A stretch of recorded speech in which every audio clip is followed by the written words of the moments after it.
Pesta demokrasi pemilihan kepala daerah Pilkada serentak 2024 sudah di depan mata. Partai politik pun telah mengeluarkan rekomendasi penunjukan pasangan calon kepala daerah yang akan diusung.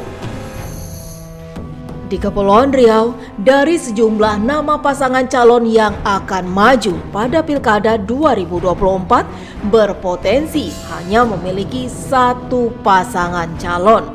Di antaranya di Kota Batam, Kabupaten Bintan, dan Kabupaten Lingga. Partai politik beramai-ramai memberikan rekomendasi hanya kepada satu pasang calon. Fenomena ini tentunya menjadi hal yang baru yang merugikan bagi masyarakat Kepulauan Riau. Mereka dihadapkan hanya dengan satu pasangan calon yang akan memaparkan visi misi untuk masa depan daerahnya 5 tahun ke depan. Tidak ada pilihan, itulah faktanya jika pilkada dilaksanakan hanya satu pasangan calon, karena lawannya hanya kolom kosong yang tidak dapat memaparkan program yang pro kepada masyarakat. Kondisi ini menunjukkan kemunduran demokrasi yang terjadi di Kepulauan Riau. Dan ini adalah ancaman yang besar bagi kesehatan demokrasi. Edisi kali ini, tim Yunus Reportase menyajikan liputannya untuk Anda.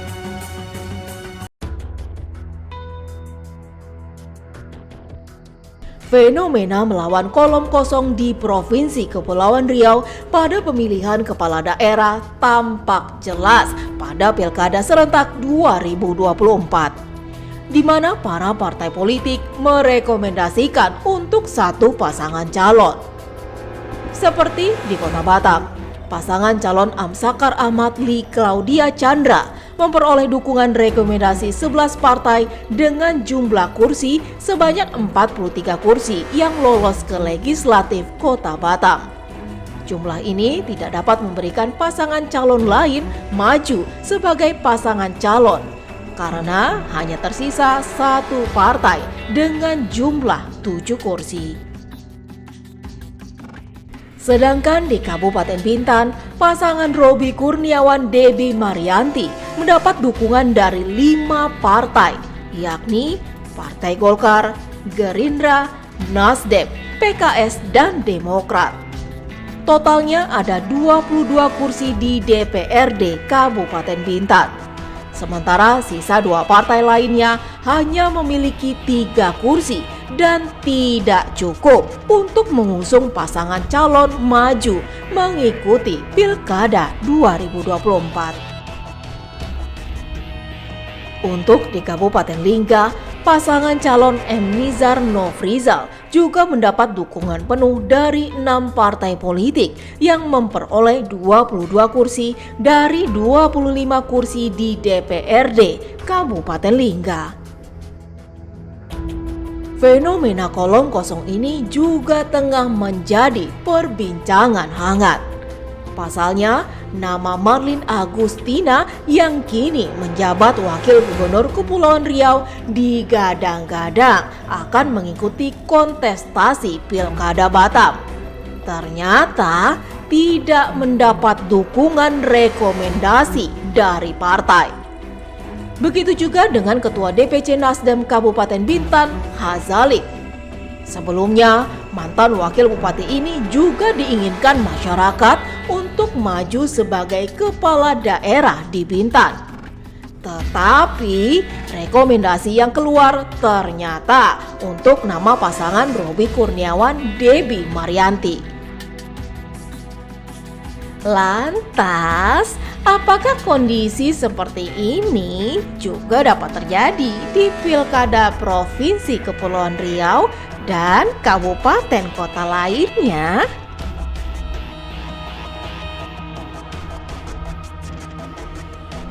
Akademisi Universitas Maritim Raja Ali Haji, Suryadi, melihat adanya calon tunggal melawan kolom kosong itu sah-sah saja dalam demokrasi. Ya, kalau sistem demokrasinya seperti yang terjadi hari ini, saya kira sah-sah saja terjadi itu. Pasti akan terjadi dan dimungkinkan sekali untuk terjadi. Karena kan kalau kita lihat demokrasi yang ada sekarang itu demokrasi tidak langsung ya, Pak Zam ya. Ya. Karena kalau kita maknai demokrasi yang awal itu kan demokrasi langsung. Kota Athena itu membuat demokrasi itu kan langsung dia, warga negaranya langsung yang menentukan. Jadi definisi dari rakyat oleh rakyat untuk rakyat itu memang demokrasi yang terjadi di kota Athena waktu itu. Dan warga negaranya pun sudah dikategorikan secara jelas kan, siapa-siapa saja orang yang boleh duduk dalam parlemen itu. Dan mereka yang menentukan secara bersama. Tapi yang terjadi hari ini, demokrasi yang dilakukan di Indonesia ini kan bentuk daripada pengembangan demokrasi setelah masa Athena. Inilah yang dikenakan demokrasi Montesquieu gitu kan. Demokrasi tidak langsung. Demokrasi tidak langsung inilah yang kemudian kalau kita lihat dalam prakteknya, karena ada ambisi yang berlebihan, kalau boleh saya katakan serakah, maka kemudian dia akan melakukan segala upaya sehingga akhirnya ini dimungkinkan terjadi. Kenapa? Karena memang potensi untuk itu dimungkinkan sekali. Apalagi dengan adanya threshold tadi. Mungkin potensinya akan semakin kecil terjadinya kalau threshold itu dihapuskan. Tidak ada threshold, 0%. Jadi mana-mana partai politik itu dia bisa menentukan siapa yang bisa mereka rekomendasikan untuk dalam kontestasi. Saya kira itu dimungkinkan, potensinya sangat kecil sekali. Walaupun memang ada potensi untuk melakukan itu juga. Kenapa? Karena selama partai politik sebagai pintu pertama untuk merekomendasikan siapa yang bisa diusung dalam kontestasi pemilihan kepala daerah, maka selama itulah akan terjadi proses perekatan syahwat politik tadi, sehingga mengakibatkan akan terjadi kotak kosong atau kolom kosong. Lalu, jika hal itu terjadi, bagaimana dampak yang dirasakan oleh masyarakat? Menurut Suryadi yang juga menjabat sebagai Ketua Umum KAHMI Kepulauan Riau, rakyat tidak diberikan pilihan. Tanpa ada pilihan, sehingga apapun yang ada mereka harus menerimanya. Sehingga pada posisi ini akan menjadi sulit bagi rakyat untuk bisa mendapatkan hak-haknya secara luas. Tentu yang ada adalah penderitaan. Maka menurut saya memang ini ya, kalau kita lihat memang fenomenanya hari ini seperti itu ya. Tapi kalau saya sampai sekarang masih bersangka baik nih, mudah-mudahan akan terjadi pertaubatan politik. Sementara itu, pengamat politik dari Sekolah Tinggi Ilmu Sosial dan Politik Stisipo Raja Haji, Zamzami Akarim, memiliki pandangan terkait pilkada yang melawan kolom kosong. Gimana ini tanggapannya? Perdana loh di Kepri. Ya, sebenarnya untuk pemilihan yang melawan kolom kosong bukan atau kotak kosong bukan sekali ya terjadi ya, banyak tempat. Tetapi yang pernah dimenangkan oleh kotak kosong hanya satu kali di Makassar ya.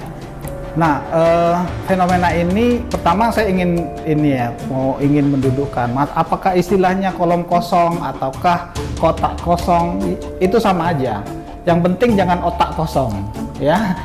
Karena masyarakat memilih harus isi ke otaknya, apapun yang akan dipilih. Apakah dia akan memilih kotak kosong atau dia akan memilih calon yang tersedia. Jadi, apakah itu demokratis pertanyaannya? Ya, sejauh prosedur-prosedur dilalui, jadi kita menyebutnya demokratis karena kita kadang-kadang menganut ada istilah demokrasi prosedur. Selain ada demokrasi prosedur, ini kan prosedur mekanismenya dilalui, orang semua datang memilih tanpa paksaan, kemudian ada ada partai politik yang mencalonkan, itu namanya prosedur-prosedur demokrasi. Partai politik itu adalah instrumen-instrumen demokrasi. Tetapi ada yang namanya demokrasi yang substansial. Demokrasi substansial itu artinya substansi demokrasi itu harus dipenuhi, bahwa persaingan berjalan dengan fair, dengan adil, bahwa partai politik itu memang tumbuh sebagai partai yang demokratis juga. Jadi kita susah mengharapkan hasil dari proses yang demokrasi itu menjadi demokrasi kalau di partai politiknya tidak demokrasi. Partainya dikuasai oleh oligarki, partainya gagal dalam melakukan proses kaderisasi, bahkan partainya dikuasai oleh dinasti.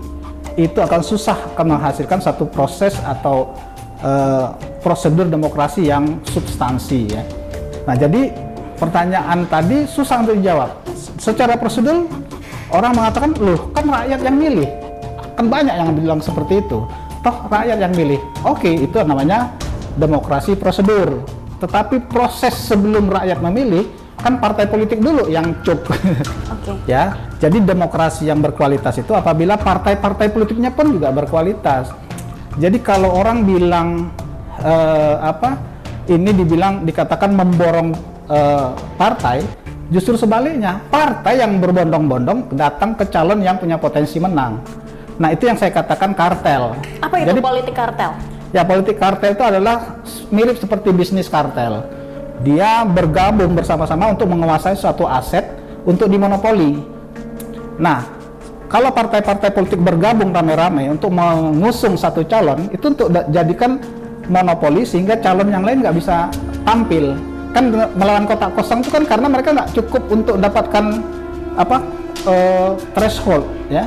Jadi syarat untuk mencalonkan diri jadi kepala daerah, dia harus mendapatkan dukungan minimal 20%. Nah, untuk dapat 20% itu kan melalui partai politik. Partai politik yang duduk di DPR 20% atau 25% dari total suara perolehan. Nah, kalau seandainya semua partai politik sudah rame-rame mengusung satu calon sampai 85%, yang tinggal kan 15%, itu tertutup kemungkinan untuk mencalonkan diri. Jadi akhirnya partai-partai politik sengaja masuk ke dalam satu mencalonkan satu calon yang nanti tidak ada calon lain untuk bisa maju. Nah, ini sebenarnya yang merusak demokrasi. Kalau saya menyebutkan memang ada proses demokrasi, tetapi demokrasinya cacat karena prosedur-prosedurnya dimanipulasi. Melihat situasi calon tunggal yang terjadi di Kota Batam yang hanya mengusung satu pasangan calon, Zamzami melihat dapat juga terjadi di daerah lain. Yang terjadi sekarang, apakah itu akan terjadi di daerah-daerah lain selain di Batam? Mungkin. Besar kemungkinannya atau besar kemungkinan. apa? Kita lihat arah ya. Kalau kita melihat fenomena di Batam, itu pertama kali yang mengusung Amsakar Likolodia itu adalah partai-partai misalnya Golkar, Gerindra, PKB. Kemudian sebenarnya Amsakar ini kan adalah kader Nasdem. Bahkan dia adalah pimpinan Partai Nasdem tingkat kabupaten, ketua Partai Nasdem. Nasdem belakangan, setelah Gerindra, Golkar masuk, baru Nasdem menyusul. Yang lain menyusul berbondong-bondong. Akhirnya sampai memenuhi 43 kursi. Ya, 43 kursi dari berapa? 45 atau 50? 50, berarti hampir 85%. Lebih dari 80%. Sisanya nggak sampai, tidak cukup tuh 20%. Kita akan lihat coba misalnya di Bintan. Bintan ini saudara Robi dipasangkan dengan istri Apri Suryadi, Devi, yang diusung oleh Partai Gerindra juga. Juga ada Golkar. Nah, nanti kita akan lihat juga kalau seandainya kemungkinan kalau kita meramalkan akan terjadi kotak kosong, maka partai-partai akan mengikuti arah Gerindra dan Golkar. Arah Golkar. Provinsi, gubernur. Nah, ini kita sampai sekarang Nasdem belum memberikan rekomendasinya kepada Rudi yang ketua DPW provinsi. Ansar Ahmad dia mendapat pertama kali dari Gerindra, baru menyusul Golkar. Muncul pertanyaan kita, kenapa kader Golkar tidak didapat duluan, malah Gerindra yang memberikan tiketnya kepada kader Golkar, kemudian dipasangkan dengan Nyang-Nyang ya, kader Gerindra. Baru kemudian tadi hari ini kita lihat mendapatkan Pak Ansar mendapatkan rekomendasi langsung dari Pak Erlangga. Dan kita nanti tengok siapa lagi akan menyusul. Mungkin PKB akan menyusul Golkar, kemudian bisa saja PKS. Kalau harusnya kan PKS nanti mencari peluang di tempat lain ya. Tapi nggak tahu, namanya politik. kondisi calon tunggal versus kolom kosong ini juga memiliki dampak yang buruk bagi demokrasi. Jadi kita tidak mengatakan ini kan proses demokrasi juga, benar. Tetapi karena proses demokrasinya itu rusak, cacat, dan memungkinkan terjadinya menutup kesempatan calon-calon yang lain dengan memborong partai, itu yang menyebabkan demokrasi ini nggak bisa sebenarnya ya tidak bisa diharapkan lah bahwa ini akan menghasilkan kepemimpinan yang bisa bertanggung jawab. Kan prinsip dalam demokrasi terwujudnya good governance. Salah satu prinsip dari good governance adalah accountability. Accountability itu artinya pemimpin yang mampu bertanggung jawab kepada konstituennya. Tugas-tugasnya dipertanggungjawabkan di depan konstituen. Apa lawan dari accountability? Buang badan. Kalau istilah orang Melayu, buang badan. Jadi setiap berbuat itu kalau ditanya, oh bukan saya yang bertanggung jawab. Nah itu namanya buang badan. Itu namanya tidak accountable. Kalau tidak accountable, tidak terwujud good governance itu. Nah, tokoh masyarakat Tionghoa yang juga anggota DPRD Kepulauan Riau dan politisi Partai Hanura Provinsi Kepulauan Riau, Rudi Chua, memiliki pandangan terkait potensi kota kosong atau kolom kosong pada pilkada nanti. Kosong ini kalau saya pribadi menilai ya sebenarnya ini tidak sehat untuk demokrasi. Pandangan pribadi ya, bukan pandangan. Karena kenapa? Ini nanti akan berdampak kepada, kalau kita lihat tren ini tidak hanya terjadi di Kepri. Ini tren ini akan terjadi di seluruh Indonesia. Politisi memanfaatkan katakanlah kemungkinan setelah terjadinya kota kosong tadi. Nah kalau ini terjadi, yang kita khawatirkan nanti akan timbul semangat perlawanan terhadap kota kosong. Selain itu, masyarakat kota Tanjung Pinang berharap fenomena kolom kosong ini tidak terjadi, terutama di kota Tanjung Pinang. Iman Sunargiono menginginkan adanya lebih dari satu pilihan calon kepala daerah yang dapat ikut pilkada 2024.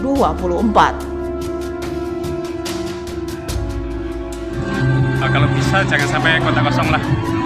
Karena apa? Kalau kota kosong ini maknanya kita krisis kepemimpinan kalau rasa.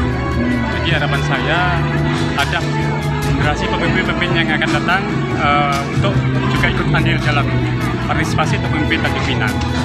Harapan saya sih tetap jangan sampai lawan yang kosong. Tetap harapan saya ada generasi lagi yang lebih potensi lagi untuk ikut andil dalam pemimpin Tanjung Pinang. Meski nantinya ada calon pasangan kepala daerah tunggal atau tidak, pemerintah telah menyiapkan anggaran untuk pelaksanaan Pilkada serentak 2024.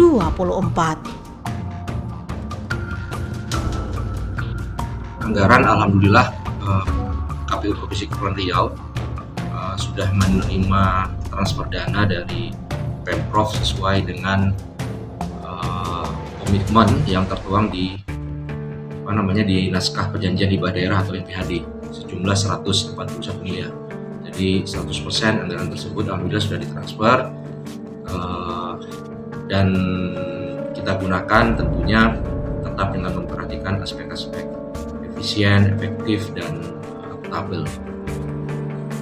Jadi anggaran itu sudah digunakan untuk menunjang tahapan, kegiatan-kegiatan, rapat, koordinasi, termasuk juga sudah kita lakukan pembayaran terhadap ad hoc kita yang ada di kecamatan, PPK, kemudian untuk ad hoc kita yang ada di kelurahan desa, PPS, termasuk honor untuk pantarlih kita yang jumlahnya 4.000-an. Pantarlih tugas pemutaran data pemilih yang beberapa waktu yang lalu sudah melaksanakan coklit dari mulai 24 Juni sampai 24 Juni. Bila terkait dengan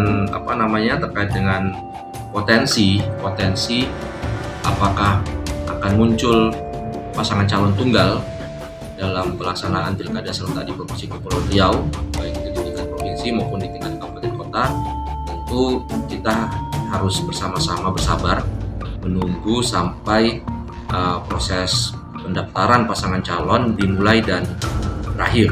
Nah, jadi sesuai tahapan yang sudah diatur bahwa proses pendaftaran itu akan dilaksanakan dari mulai tanggal 27 sampai 29 Agustus, jadi akhir bulan ini. Nah, karena itu kami dari sisi penyelenggara tentu akan menunggu sampai proses pendaftaran pasangan calon itu selesai. Nah, tapi jika memang muncul pasangan calon perseorangan, pasangan calon tunggal, secara regulasi juga sudah mengantisipasi itu.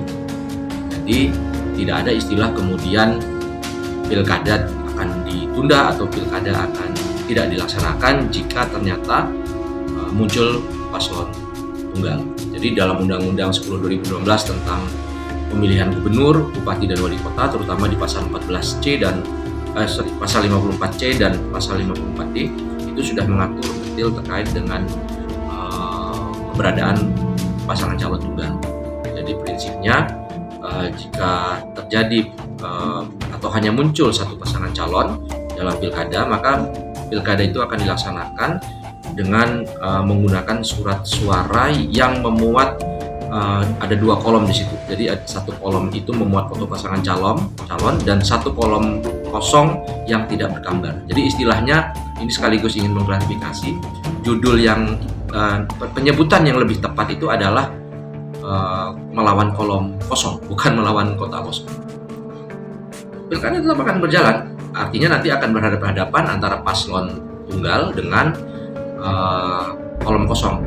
Nah, jadi nanti siapa yang menang adalah yang menang ditentukan dari perolehan suaranya, perolehan suara sah. Jadi siapa yang mendapatkan suara sah lebih dari 50% itulah yang menang. Kalau ternyata kolom kosong yang dicoblos lebih banyak daripada paslon tunggal bersangkutan, maka Undang-Undang 10/2016 itu menyebutkan pemilihan berikutnya itu akan diulang pada tahun berikutnya, atau pilkada berikutnya akan diulang kembali pada tahun berikutnya, atau dilaksanakan sesuai dengan jadwal yang dimuat dalam peraturan perundang-undangan. Nah, berhubung sekarang sesuai dengan semangat keserentakan pilkada dalam satu gelombang, setelah pilkada serentak 2024 ini tidak ada lagi pilkada 2025, pilkada 2026, 2027, 2028, maka pilkada berikutnya itu 2029. Nah, karena itu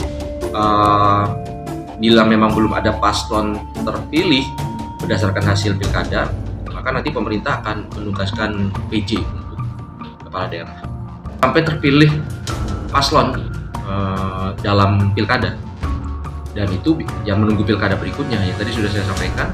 Karena sekarang kita serentak dalam satu gelombang pilkadanya di tahun 2024, maka pilkada berikutnya itu akan dilaksanakan di 2029.